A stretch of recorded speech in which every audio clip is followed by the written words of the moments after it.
చిన్న వయసులోనే శివాజీ తన స్నేహితులతో కలిసి రైరేశ్వర్ ఆలయంలో స్వతంత్ర మరాఠా సామ్రాజ్యాన్ని స్థాపించాలని ప్రతిజ్ఞ చేశారు.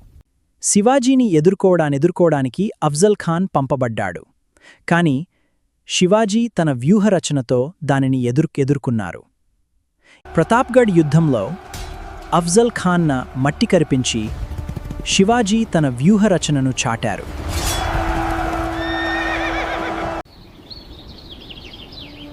ప్రతాప్గఢ్ వద్ద జరిగిన ఈ భేటీ శివాజీ మహారాజ్ యొక్క గొప్ప రాజనీతికి నిదర్శనం.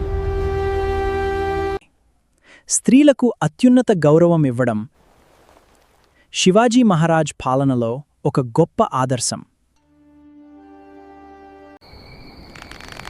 తానాజీ మలుసరే కొండాన కోటను గెలవడానికి ప్రాణాలకు తెగించి పోరాడారు.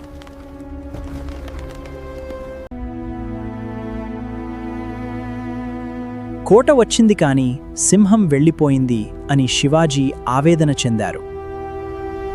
రాయగఢ్ కోటలో శివాజీకి అత్యంత వైభవంగా పట్టాభిషేకం జరిగింది.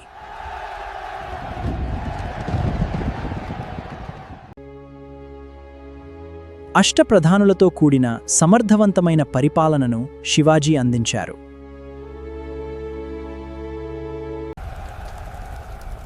శివాజీ మహారాజ్ ఛత్రపతిగా పట్టాభిషిక్తులయ్యారు.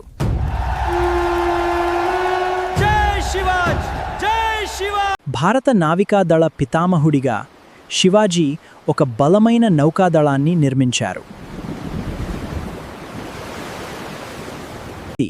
16 ఏళ్లకే తోరణ కోటను జయించి తన విజయయాత్రను ప్రారంభించారు. వేగవంతమైన మరాఠా అశ్విక దళం మరాఠా అశ్విక దళం శత్రువుల గుండెల్లో వణుకు పుట్టించింది. ఒక సన్యాసి వేషంలో సుదీర్ఘ ప్రయాణం చేసి సురక్షితంగా మాతృభూమికి చేరుకున్నారు. శివాజీ మహారాజ్ రగిల్చిన స్వరాజ్య కాంక్ష చిరస్థాయిగా నిలిచిపోతుంది. జై శివాజీ!